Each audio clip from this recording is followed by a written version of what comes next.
नमस्कार दोस्तों। अमेरिका की ईरान से वार्ता विफल हो गई। पूरी दुनिया एक बार फिर से संशय में आ गई। दुनिया की अर्थव्यवस्था हो या दुनिया के नागरिक सुविधाएं और उनसे जुड़ी हुई जरूरतों से जुड़ी हुई वो सब खतरे में आ गई। दुनिया में मानवीय खतरा भी है और दुनिया में प्राकृतिक भी खतरा है। दुनिया को तमाम तरह से आने वाली महामारियों और दूसरे संकट भी आ गए। जी हां, यह वार्ता विफल होने से संकट यह है। लड़ाई कौन लड़ रहा है? मूल रूप से यह लड़ाई आपको 7 देशों के इर्द गिर्द पूरी दिखाई दे रही है। उसमें अमेरिका है, उसमें इजराइल है, उसके साथ सऊदी अरेबिया है, उसके साथ यूएई है, उसके साथ में जो है कतर है और दूसरे और सारे। इधर ईरान है, ईरान के अलावा लेबनान है और इसी तरीके से यमन है। तो ये सारे सब आकर के और यह स्थिति है, ये सीधे सीधे लड़ाई चल रही है। लेकिन क्या लड़ाई सिर्फ यही है? इतनी सी लड़ाई पूरी दुनिया को 200 देशों पे प्रभाव डाल रही है, जिनमें सीधे तौर पे 70 देश प्रभावित हो रहे हैं, बुरी तरीके से प्रभावित हो रहे हैं हर जगह, चाहे यूरोपियन कंट्रीज हो, चाहे एशियन कंट्रीज हो, या उससे कुछ अफ्रीकन कंट्री और कुछ ऑस्ट्रेलियन कंट्री। जी हां, और यही नहीं, अमेरिका महाद्वीप जो है वह भी संकट झेल रहा है। तो अब आप सोच लीजिए कि यानी दुनिया का एक बड़ा हिस्सा उस संकट में फंसा है। लेकिन इसके बावजूद कुछ लोग चाहते हैं यह संकट फंसा ही रहना चाहिए। यह संकट फंसे रहने में कुछ ही लोगों को फायदा है, बाकी पूरी दुनिया में तबाही है। लोग भी मरेंगे, धर्मों को भी नुकसान होगा और प्राकृतिक संसाधनों को भी नुकसान होगा, इस्टेब्लिशमेंट को भी नुकसान होगा। जो नागरिक सुविधाओं के लिए और उनके लिए बने साधन है उनका भी नुकसान होगा, इंफ्रास्ट्रक्चर का, बैंक हो, दूसरे और हो, सारी चीजें। और परेशानियों में कौन पड़ेगा? वह शख्स जिसके पास ताकत नहीं है, जिसके पास में संसाधन नहीं, वह गुलाम और आत्महत्या करने के करीब पहुंच जाएगा। जी हां, यह स्थिति है। आज आप कहेंगे मैं आपको कौन सी फिलॉसफी समझा रहा हूं और क्या बता रहा हूं। या आज मैं एक टीचर की तरीके से आपको कुछ बातें बताना चाहता कि दुनिया में एक बहुत बड़ी ताकत है जो कोई देश नहीं है, कोई चुनी हुई सरकार नहीं है, कोई धर्म नहीं है और कोई भी मानवता नहीं है। जी हां, एक इतनी बड़ी ताकत है, क्योंकि उस ताकत के हाथ में पैसा भी है, सत्ता भी है और सबको नचाने की ताकत। जी, उसी को डीप स्टेट कहते हैं। आप कहेंगे डीप स्टेट क्या है? डीप स्टेट का उद्देश्य होता है जो स्थापित सत्ता हो, जिसको सचमुच जनता ने चुना हो, आम जनता उसे चाहती हो, उसे कमजोर कर दो, खत्म कर दो। उसके बाद में जो स्थापित धर्म है, जो उसके मूल धर्म ग्रंथों से चलते हैं, उनको उससे भ्रमित कर दो और उन्हीं में आपस में लड़ाई करा दो, भेद करा दो। और वास्तविक धर्म से हटके लोग जो गढ़ी हुई तमाम बातें हैं, प्रथाएं हैं और तरीके हैं या परंपराएं, ऐसी परंपराएं जो समाज में असमानता पैदा करती हैं, उनको बढ़ा दो। जी हां, और उसके बाद में आपस में लड़ाते रहो। दुनिया की अर्थव्यवस्था को अपने हाथ में समेट लो, दुनिया की जो सुरक्षा का मसला है वो अपने हाथ में समेट लो और दुनिया की विदेश नीतियों पर कब्जा करो। जी हां, यही होता है। और उसके बाद दुनिया में वही सरकारें चलने दो उन्हीं को बनवाने के लिए हर काम करो जो उस डीप स्टेट के इशारे पर काम करती हो। जी हां, अब आपको शायद कुछ समझ में आया हो, नहीं आया तो आपको पूरी बात समझाता हूं कि डीप स्टेट क्या है। इसके लिए आपको थोड़ा सा और जाना पड़ेगा। एक सबसे पुरानी खुफिया एजेंसी है जो ब्रिटेन की हुआ करती थी, MI6।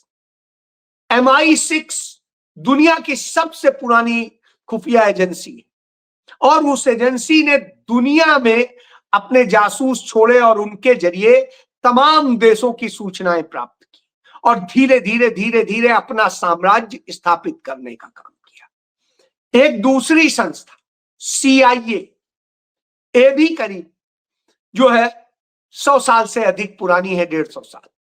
तो अब आप समझिए यह भी संस्था पूरी दुनिया में अपना नेटवर्क बनाए।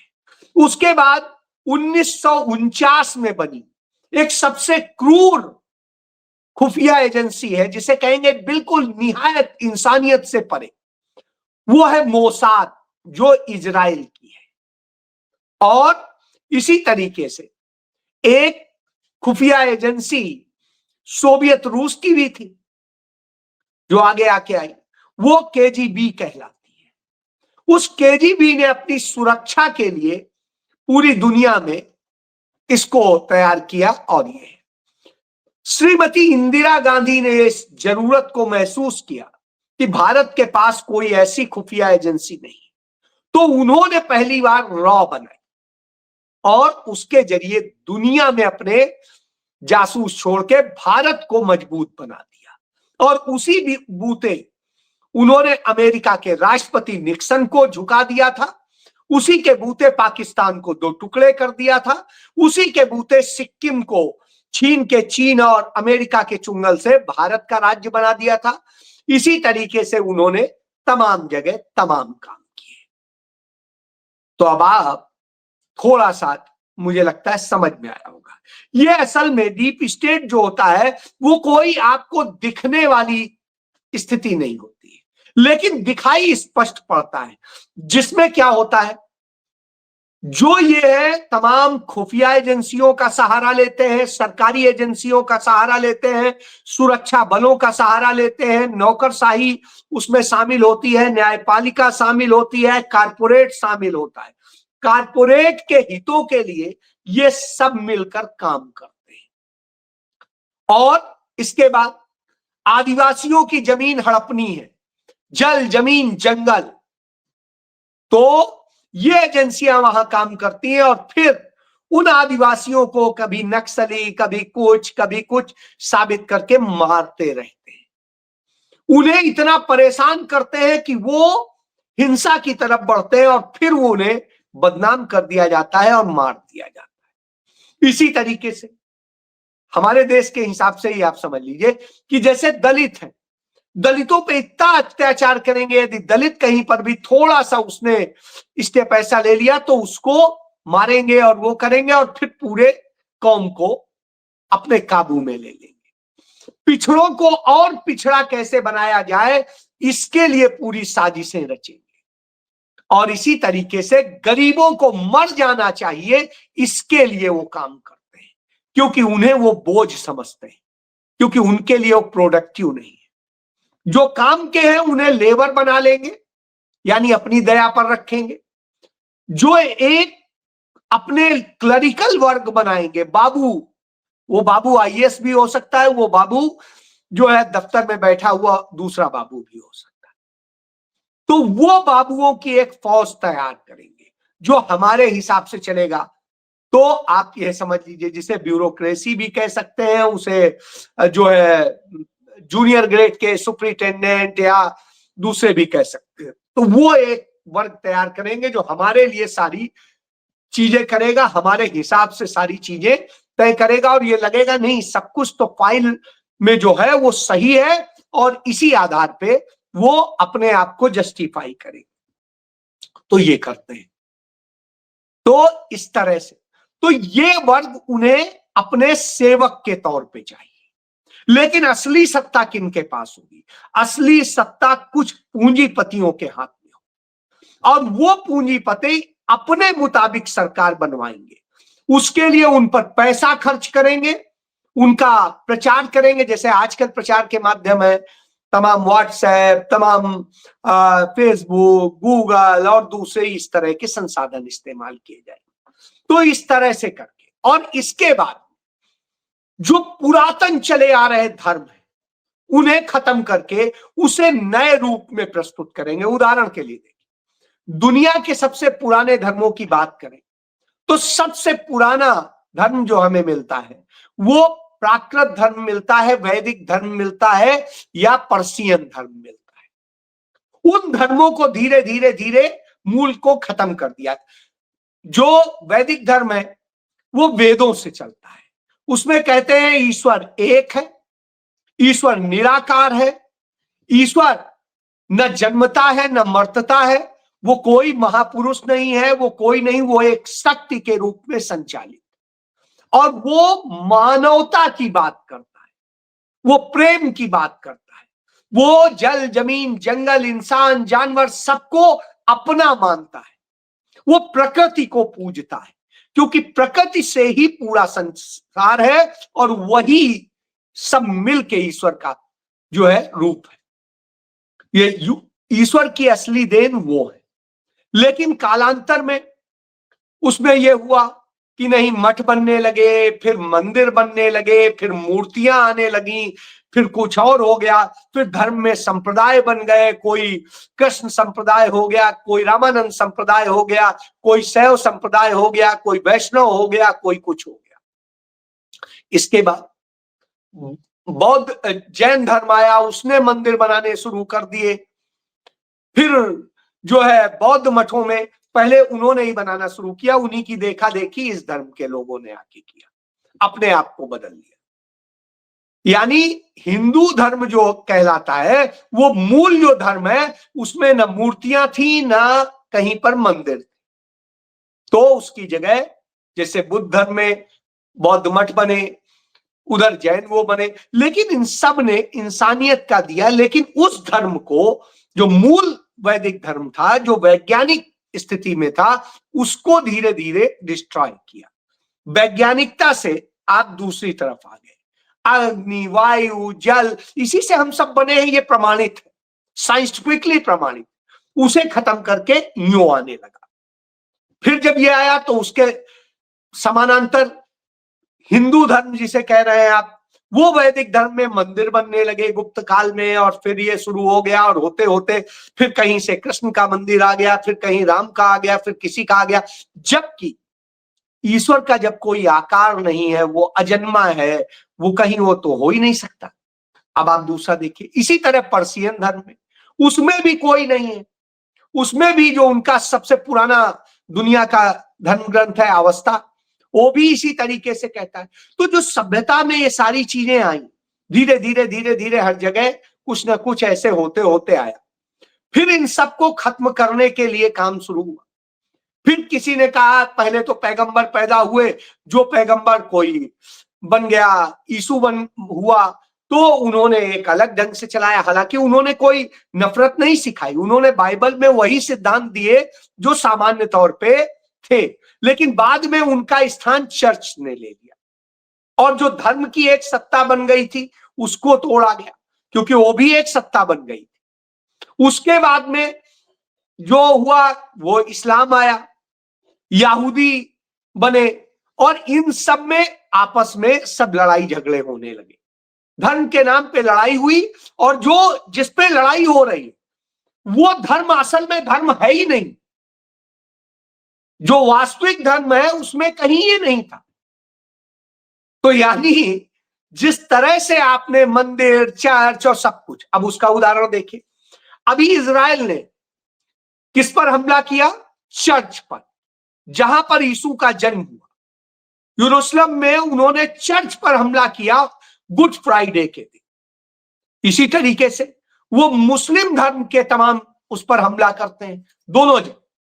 यहां आप देखिए, जहां भारत में जो मुस्लिम चाहे हो, उनकी मस्जिदों पे, दरगाहों पे हमला होता है, चर्च पर हमला होता है, कभी बौद्ध मठ पर हमला होता है, कभी जैन मंदिर पर हमला होता है, लेकिन बहुतायत में उसी पर होता है कि मुस्लिम धर्म और ईसाई धर्म टारगेट पर है। इसके बाद दूसरे में जाएंगे तो कुछ मुस्लिम कंट्रीज में वहां पर हमला होता है दूसरे धर्म के। इसी तरह आप यूरोप और अमेरिका में जाएंगे तो वहां मंदिरों पे हमला हो रहा है और दूसरे पे हो रहा है। ये आपस में लड़वा करके आपको लड़ाता हुआ छोड़ के और उसके बूते ये अपना तुष्टीकरण करते हैं। जैसे भारत में नरेंद्र मोदी तुष्टीकरण कर रहे हैं कि हिंदू वोट मिल जाए, इसी तरीके से जो AIMIM जो है पार्टी, वो जैसी या और दूसरी जो है मुस्लिम लीग और दूसरे, वो मुस्लिम तुष्टीकरण कर रहे हैं। तो इस तरह की स्थिति, जबकि हमारे यहाँ आइडिया ऑफ इंडिया जो है वो वैदिक और बुद्ध और जैन उसके सिद्धांतों, यीशु मसीह के सिद्धांतों और सारे सिद्धांतों के आधार पे आइडिया ऑफ इंडिया बना, जिसमें सबको समानता के स्तर पर लाया जाए। जो दबा कुचला है उसे ऊपर लाया जाए, जो दलित है जिसको भेदभावपूर्ण ढंग से किया जाता है उसे ऊपर लाया जाए। इसी तरीके से आदिवासियों को उनको संरक्षित किया जाए, उनकी जमीनों पे न वो किया जाए, उसके लिए पैसा कानून बनाया गया।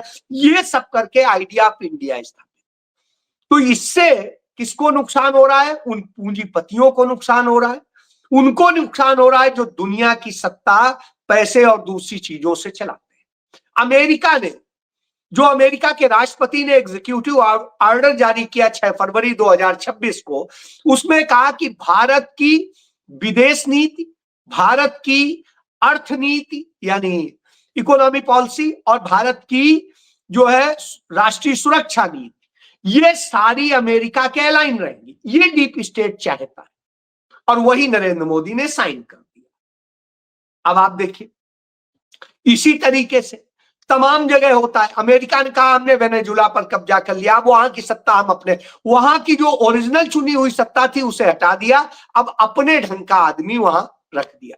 इसी के लिए ईरान पर हमला किया गया, इसी के लिए लेबनान पे हमला किया जा रहा है, इसी के लिए फिलिस्तीन पर हमला किया जाता है।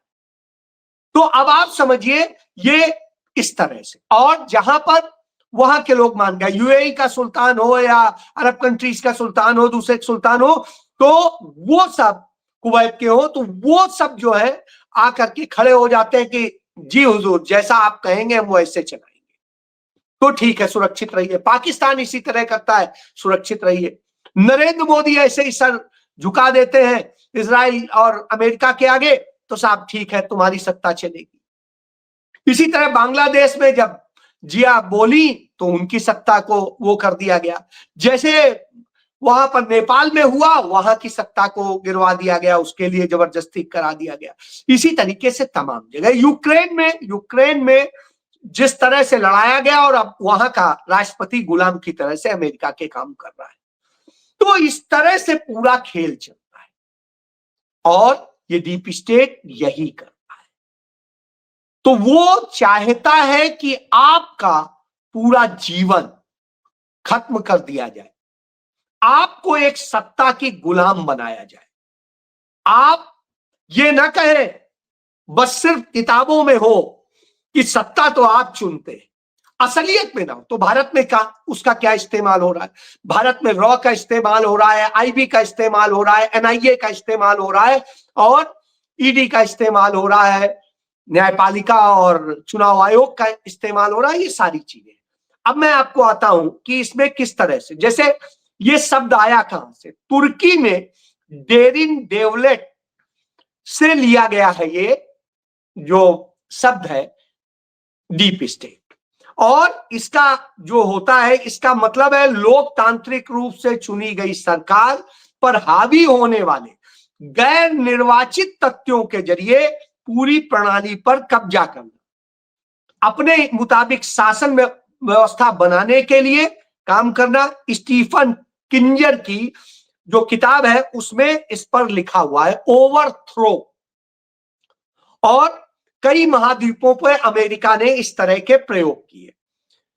सेंचुरी ऑफ रसीम इसमें मिशनरीज और इनके और इस सब के जरिए किस तरीके से किया गया, तो चर्च स्थापित कर दिए गए, कहीं कुछ और स्थापित कर दिया गया। तो साहब पहले समानांतर में मुस्लिम धर्म खत्म करो, ये धर्म खत्म करो, इनके अंदर इतनी बुराइयां पैदा कर दो। ये जैसे भारत में देखिए, भारत में क्या हुआ, भारत में जो धर्म का प्रतीक माने जाते हैं वो शंकराचार्य माने जाते हैं। शंकराचार्य के खिलाफ झूठे मुकदमे दर्ज कराएंगे, रेप के और दूसरे केस दर्ज कराए जाएंगे, उन्हें बदनाम किया जाएगा, उनको किया जाएगा। तो मूल धर्म के जो धर्मगुरु हैं उन्हें नष्ट कर और अपने खड़े कर और उनके मुताबिक अपनी सत्ता चलवाओ, यह तरीका है। तो यानी धर्म को भ्रष्ट कर दिया। आपने देखा जिस तरह से गुरु बना देते हैं, आपने नासिक में देखा कि वो बना हुआ था और उसने न जाने कितनी महिलाओं के साथ किया, ऐसे करेंगे तो ये होगा। अब आप समझ सकते हैं, बाकी इस तरह के कई केसेस मिल रहे हैं। अब इसके बाद आप देखिए, ये थिंक टैंक बनाते हैं, जैसे भाजपा में आरएसएस थिंक टैंक है, तो उसी तरह थिंक टैंक। और ये कौन होते हैं? एनजीओ होते हैं। नरेंद्र मोदी कहते हैं ना सबसे बड़ा एनजीओ है आरएसएस। तो ये एनजीओ थिंक टैंक के नाम पे लोगों में जैसे शाखाएं लगाते हैं, सब जगह लगाते हैं, वहां पे विचार भरते हैं धीरे धीरे आपके दिमाग में कि ये ऐसे है, राष्ट्र के नाम पे, इस नाम पे, उस नाम पे, धर्म के नाम पे, इसको बचाना है, राष्ट्र को बचाना है, और इस नाम पे आपके अंदर जहर भरते हैं दूसरों के लिए, गरीबों के लिए और पिछड़ों के लिए, आदिवासियों के लिए, दलितों के लिए, इस तरह से। तो इन परिस्थितियों किया जाता है। इसके बाद में आप इसके कुछ उदाहरण देख लिए। जॉर्जिया में सत्ता बदली गई 2003 में, यूक्रेन का आप 2004 में आप देख सकते हैं कि किर्गिस्तान में आप देख सकते हैं 2005 में। इसी तरीके से तमाम सारी होती संघर्ष कराए जाते हैं, युद्ध कराए जाते हैं। आपने देखा भारत पाकिस्तान में लड़ाया गया और फिर ये किया गया और फिर दोनों को अपना पिट्ठू बनाने की तरफ कर दिया गया, और आपने देख लिया उसकी भूमिका। इसी तरह लॉक डी मार्टिन, रेथान बोर्डिंग और नाथ्रा ग्रुप्स जैसी रक्षा कंपनियां ये गोला बारूद और सैन्य प्रौद्योगिकी और ये सब बनाएंगे और इसको इस तरह से लड़ाई करवाएंगे और उसमें अपना बिजनेस करेंगे, नोट कमाएंगे और बैंकों पे कब्जा करेंगे। इसीलिए सरकारी बैंक खत्म कराओ, प्राइवेट बैंकों को बढ़ाओ, यह प्रथा होती। तो वो आप देख ही रहे हैं आजकल, उस तरह के सरकारी बैंक खत्म करते चलो और बना दो। तो ये है, और उनके जरिए फ्रॉड भी करवाओ। आप कई सारे बैंक के फ्रॉड देख रहे हैं। इसके बाद जो है, जो सारी रिपोर्ट आई, जैसे भारत में आई, अल्पसंख्यकों पर जिस तरह से हमला किया जाता है, भेदभावपूर्ण किया जाता है, और फिर उसके बाद में उन्हें बदनाम किया जाता है, आपके मन में उनके प्रति जहर बना। तो आप लड़ेंगे तो बर्बाद होंगे, आप भी बर्बाद होंगे, देश भी बर्बाद होगा। फिर साइबर, जैसा बताया मैंने, गूगल, फेसबुक और इन सब का इस्तेमाल करा जाएगा, डेटा की गोपनीयता को के कानून बनाए जाएंगे, इसी तरह कराधान और सबके नियमों को प्रोत्साहित किया जाएगा, और इस तरह से आपका सारा डेटा ले लिया जाएगा, जैसे नरेंद्र मोदी ने सौदा कर दिया। पुलित्जर पुरस्कार विजेता पत्रकार, जो बहुत खुफिया पत्रकार, उन्होंने, स्टीव कोल्स ने इस पर भारत के ऊपर अध्ययन किया कि भारत की खुफिया एजेंसी, भारत की न्यायपालिका, भारत की चुनाव जो है, भारत में चुनाव आयोग, और भारत में इसी तरीके से तमाम सारी वो संस्थाएं जिन पे नियंत्रण कर लिया सत्ता ने, और उसके बाद उनका करते हैं। पत्रकार जोशी जोसेफ ने अपनी पुस्तक साइलेंट कूप में history of India's deep state का पूरा ब्यौरा दिया है कि राज्य के भीतर एक राज्य पैदा कर दिया जाता है जो समाज के कमजोर वर्गों के खिलाफ काम करता है और वो बड़े बड़े लोगों को मजबूत करता है। इसके लिए जो लड़ने वाले लोग होते हैं गरीबों और सबके लिए और उनकी आवाज बनते हैं, उनके खिलाफ भारत में जैसे एनआईए का इस्तेमाल किया जाए, ईडी का इस्तेमाल किया जाए, आईबी का इस्तेमाल किया जाए, इनकम टैक्स का इस्तेमाल किया जाए, सीबीआई का, जो मतलब जो भी एजेंसियां उनका इस्तेमाल करके उस पे किया जाता है। तो अब आप सोचिए, ये संकट इस तरह से लाया गया। इसीलिए नरेंद्र मोदी जाके इजराइल बैठ गए और जाके अमेरिका के चरणों में बैठ गए कि हमारी सत्ता बचाए रखना, जो आप चाहोगे हम करेंगे। और इसीलिए भारत जो शांति का दूत होता था वो शांति का दूत नहीं बन सका। भले ही पाकिस्तान में लोग हैं, उन्होंने पाकिस्तान को शांति दूत बना दिया, यह सत्य है। तो इस तरह से करके उन्होंने पूरा वो कर दिया और फिर उसके बाद में इनको मजबूत कर दिया और उधर वो जो तथाकथित महाशक्तियां हैं वो अपने तक पूरी ताकत ले आएंगे, आपस में करते रहेंगे। तो डीप स्टेट उसे करेगा और सब जगह चलाने वाले वही पूंजीपति, वही पैसा, वही लोग पहुंचेंगे एक दूसरे को मदद। यह सत्य। तो इसे आप जान लीजिए, इसलिए आपकी बर्बादी हो रही। तो आपको बहुत सोचना होगा कि कौन है वास्तव में जो गरीबों को जुमले नहीं देता है, उनको करने के लिए प्रेरित होता है। फैसला आपको करना है। आप अपने देश को बचा सकते हैं तो बचा लीजिए, क्योंकि दुनिया आपको बचाने के लिए नहीं आई। आपको मरने से उन्हें फायदा होगा, चाहे महामारी में मरिए, कोरोना से या किसी भी उससे, या भुखमरी से, या आप गैस के सिलेंडर की लाइन में लगे हुए, या तेल के लिए, या किसी और चीज के लिए। उनको क्या जा रहा है? यस, जय